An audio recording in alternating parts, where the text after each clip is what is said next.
Hello and welcome to Mediacast, the podcast series from MediaBrief.com. I'm your host and friend Pawan Chawla, and I'm truly delighted that today I have with me someone who leads a firm that is set to make history on the Indian Stock Exchange. So please join me as a welcome K. Sudarshan. Sudarshan, he actually is the CMD of EMA Partners India Limited, the firm that, to the best of my knowledge and belief and information and research, is the first to be listed as an executive search firm on the Indian Stock Exchange. So Sudarshan, congratulations and welcome to this episode. Thank you for your time. Thank you so much, Pawan. Thank you for having me on the show.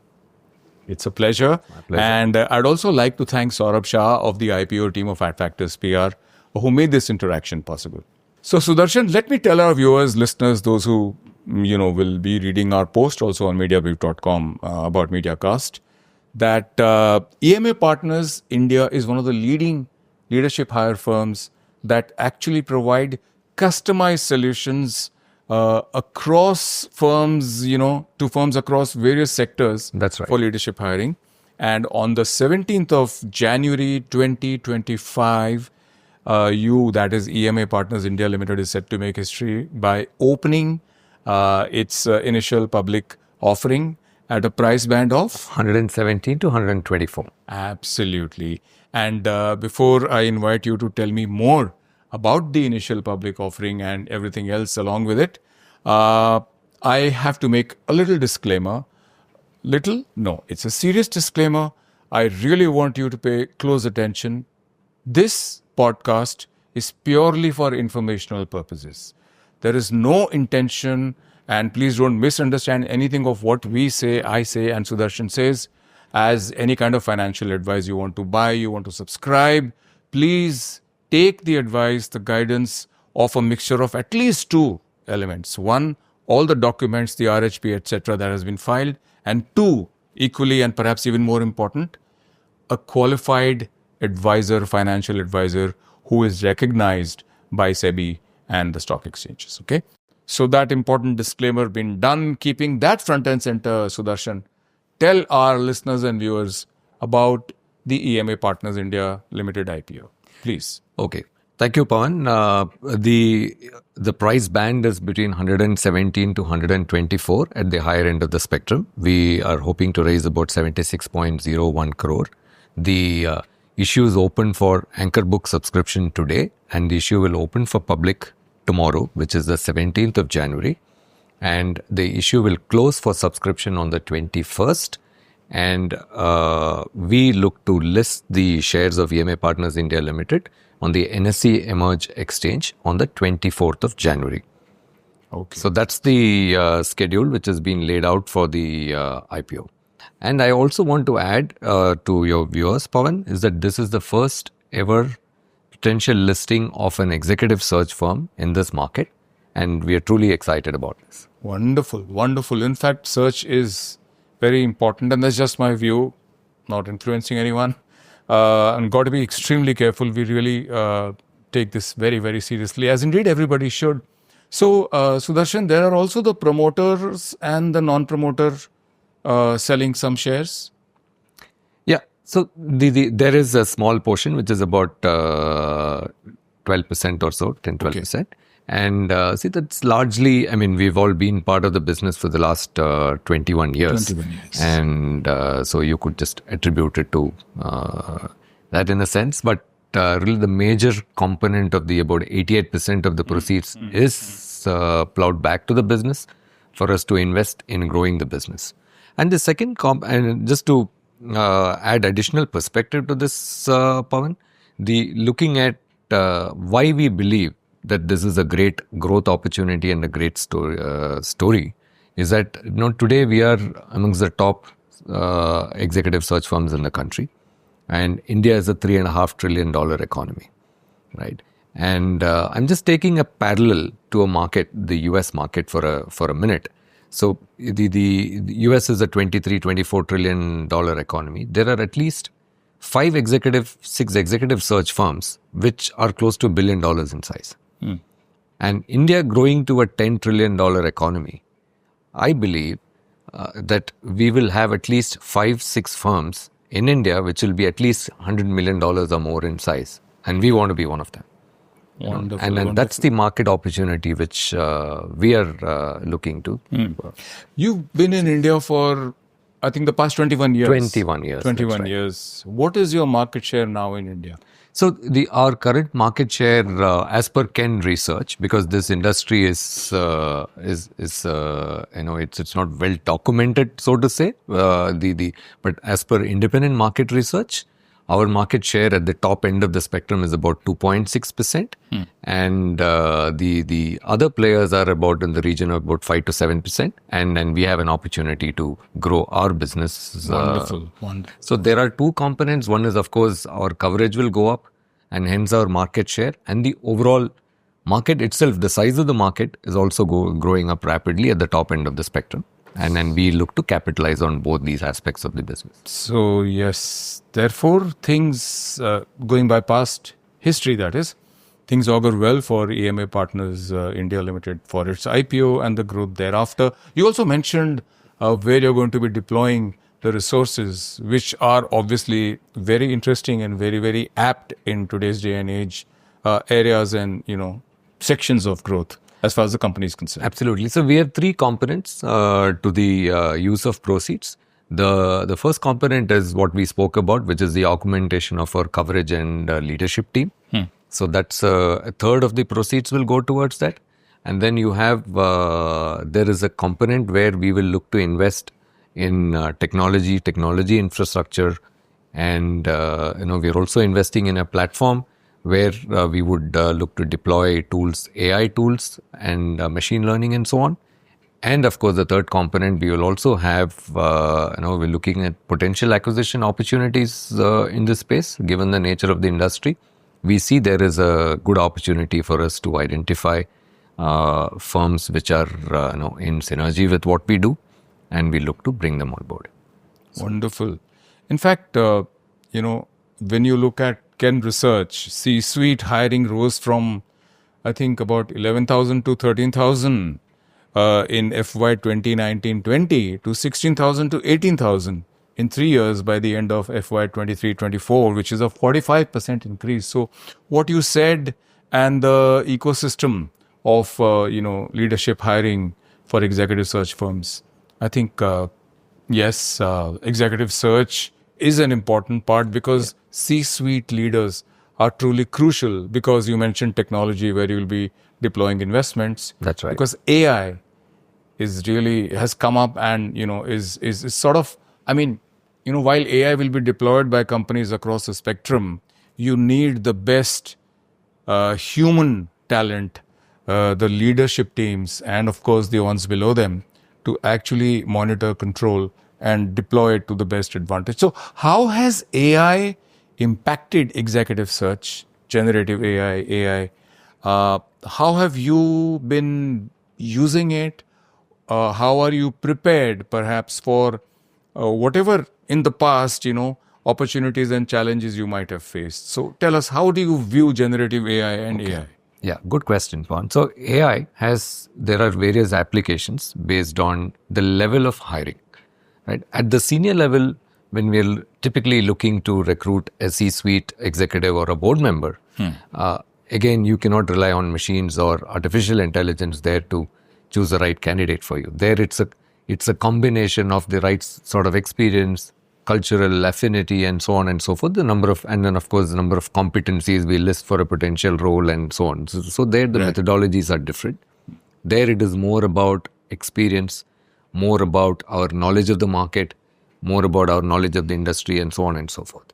But when you go down the line, when you look at entry, mid-level hiring, and so on, where you're looking at volumes, that is where the machine starts playing a more serious role, right? So where we will have AI bots which can actually interview. You could have automate the preliminary interviews. You could automate screening. You can automate assessments. You could do a lot of things with AI. As you go up the ladder, the use of AI as a selection tool will diminish, but AI is used as a business tool in the sense it could help you sort of sort out data, or it could help you sort of make our job a little bit more easier. It will augment our resources. So you've been deploying? Yeah, we've been deploying third-party AI tools for some of the work which we do. Okay. And which sectors, Sudarshan, are hot for 2025 and beyond, and which sectors are facing acute shortage of C-suite hires? Yeah. So it's a bit of paradoxical. Okay. So one, Pawan, if you look at India Inc., look at the sort of number of global scale businesses which are now in India. Okay. Right. So today India is home to multi-billion-dollar companies, be it in industrial manufacturing, automobiles, metals and mining, you name it. So there you really require seasoned executives who have the ability to manage complex industrial and manufacturing facilities and a complex and diverse workforce. So it's a big area that will continue to be a big growth area. The second big element, when we look at it, which is what we are also addressing through our new business, which focuses on the mid to senior level hiring. Okay, CEOs can be effective in the job when they have a good second line talent, right? So that is where we are building a platform called James Douglas, which will focus on the mid to senior level hiring opportunity in India. Again, which we believe that's a large opportunity given the fact that there are also not too many institutional players in that segment. And then the third segment is the entry to mid-level segment, which is what we service through our technology-led platform. It's a marketplace in hiring called MyRCloud. So we occupy the entire hiring, white-collar hiring spectrum. And going back to your question on which are the hottest areas, so there is what I said, one, industrial manufacturing companies of scale. We also see huge amount of uptick in the funded startup ecosystem.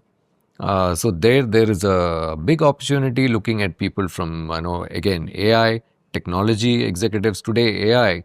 I mean, all companies across the spectrum, irrespective of the industry, are actually clamoring for talent with AI, technology and digital backgrounds.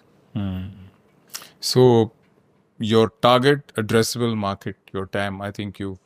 The target addressable market, I mean, if you look at, there are three, I'm just taking the top two segments. Correct. If you look at executive search, the top end, the C-suite hiring, there's the target, the leadership hiring piece, the target the segment, the TAM is probably about 5,500 crores in the next year, according to research by Ken. And the mid segment, which is where we are building James Douglas as a business, that's again a 12,000 crore market opportunity. Wow. So these are the two big segments. And if you look at the way why we are well positioned to capitalize on that market opportunity is because, one, we have top-down relationships, and we've been in the market for the last 21 years, and we've been working with CEOs and boards and chairmen and promoters and business owners for the last so many years, and we have deep-rooted relationships. So this puts us in a vantage position to capitalize on the potential growth opportunities in the market. So that's wonderful. And in fact, another thing that's very strong, not just your 21 years of presence in India and the great WM you would be receiving even from the hires of the past, right, is the fact that you have international operations. So what is the international operations and the role of EMA Partners Global? How important is it to you? And also, tell me about how the Association of Executive Search and Leadership Consultants figures in the scheme of things. Good question, Pawan. Look, so today talent is global. We realized it pretty early in our evolution. When we set up the firm in 2003, we became a member firm of EMA Partners International Limited, which is basically our structure is pretty similar to the global audit firms. So we are a global, what we can call it as a global partnership, but at the same time we have, we are independent in each of the markets. So that's how we are structured globally. So that means we have access to these markets through our partners.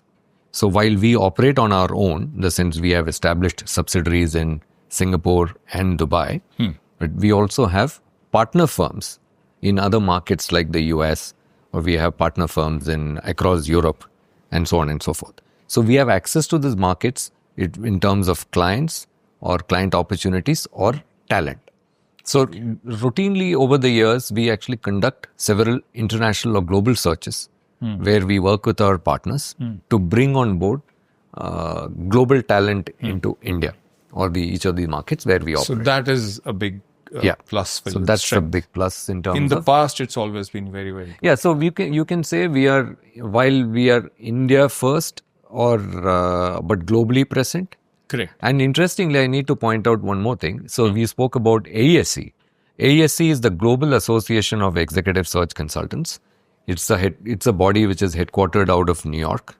And as of January 2025, I joined the global board of AESC as a director. Wonderful. On the board. And I'm also the chairman for the AESC, the regional chairman for Asia Pacific. And so AESC is a representative body for our global industry. So all leaders from the leading global executive search firms, are part of that body. So that's like, you can call it the voice of the industry, the global voice of the industry. Absolutely. So to the extent that I see in the RHP you filed, Sudarshan, the opportunities are there. But tell me, cash flow constraints from payment delays are a major challenge in staffing, affecting about approximately 60% of small Indian businesses as per published research. So these delays disrupt staff payments, operations and growth. What is your business model like, and how does the EMA Partners India Limited business model insulate it from, payment delays? Okay. I'll answer this question in two parts, Pawan. So one, if you look at the RHP, our average collection cycle ranges anywhere between 80 to 90 days. Okay. So which is pretty normal. Extremely good, actually. It's pretty all right in our industry. And second, our business, we are in the business of retained executive search. So when you look at retained executive search as a business model, so the typical, when we enter into an engagement, the client pays 1/3 of the fee, estimated fee, is actually paid in advance. So we charge a retainer fee when we start an assignment. And the second installment of the fee is usually charged either in 30 days or when we present a shortlist. Okay. Right? So whichever is earlier. So that's when the second installment is due. And the third and final installment is due either on the 90th day or when the offer is made. So, so pretty much we are insulated in terms of our payments and payment cycles, and also of course, needless to say that we are also, we work with the C-suite leadership in organizations, and so thankfully we've always had a good record in terms of our receivables. Okay. And well, you told me about the 1/3 advance and then slabs at the shortlist and then perhaps the balance. And you work also with C-suites, that's CMA Partners India Limited. That's right, yeah. Which is opening its IPO tomorrow. But how do you handle situations? There must be situations where a C-suite hiring mandate has been given to multiple executive search firms. Yeah. It happens all the time. I need to, again, one more. So the point is, so as EMA partners, we accept only exclusive engagements. Lovely. So the moment, when I say exclusive, if as a client, if you're commissioning a search with us, we are the only source for you. You would not engage any other source for talent. Even in case, assume there are situations when somebody is writing directly into the client would refer those candidates to us for evaluations, because it's actually just not today. And I also tell you where we come in, right? So today data is democratic. Everybody knows names today, social media and so on and so forth.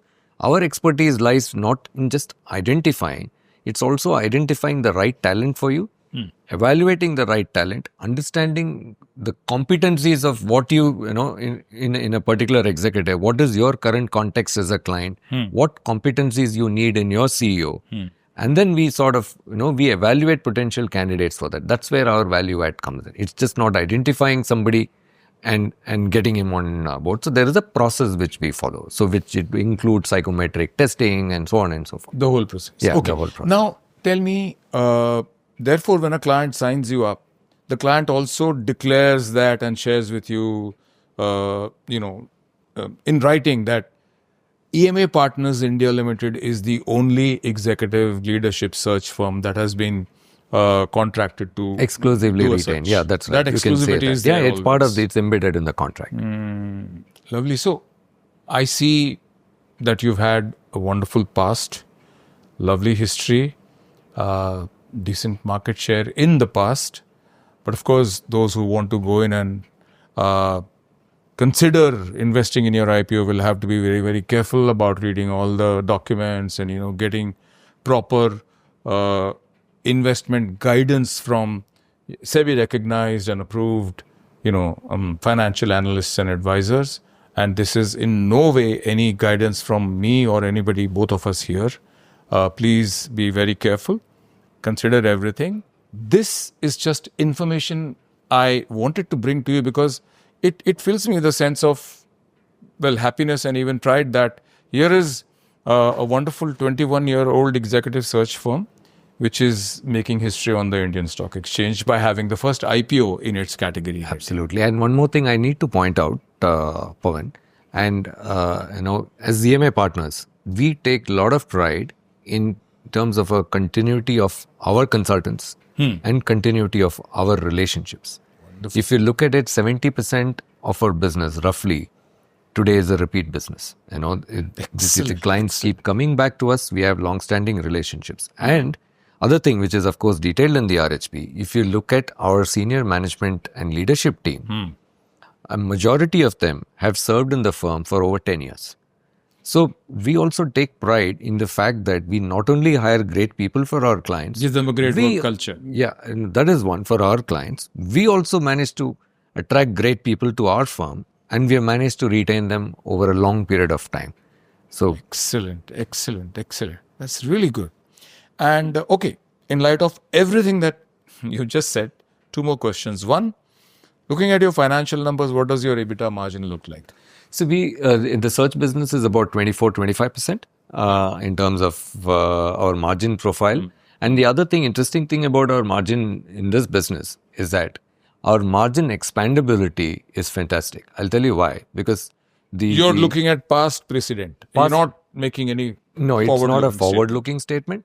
If you look at the margin profile, why it has an opportunity to expand is that because the way we our people are compensated, one, the people cost, then second is the component which is our infrastructure and what we call it as a middle line. So as the top line grows, the margin there is an opportunity for us to grow our margins from where we are. Excellent. Right. So second last question now is a quick recap on the EMA Partners India Limited IPO that's opening tomorrow. Just what you told me in the beginning, just for people who might have tuned in late. Yeah. The EMA Partners India Limited IPO opens today for Anchor Book subscription. The IPO opens tomorrow for public subscription, and the price band is between 117 to 124 at the upper end of the band, and we are looking to raise about 76.01 crores. Excellent. And the issue will close for subscription on the 21st of January, and we look to list the shares of EMA Partners India Limited on the NSE Emerge exchange on the 24th of January. Right. NSE Emerge. NSE Emerge is the exchange. Absolutely. Okay, Sudarshan, let's get personal. Looking back on your journey as an entrepreneur, I'm going to read out these three questions I've prepared for you, and you can answer them together. One is, what have been your biggest learnings and what personal values and beliefs have always stood by you as an entrepreneur? One. Secondly, how do you react and respond to the Indian capital market space? Okay. And thirdly, what do you think about it? How do you assess it?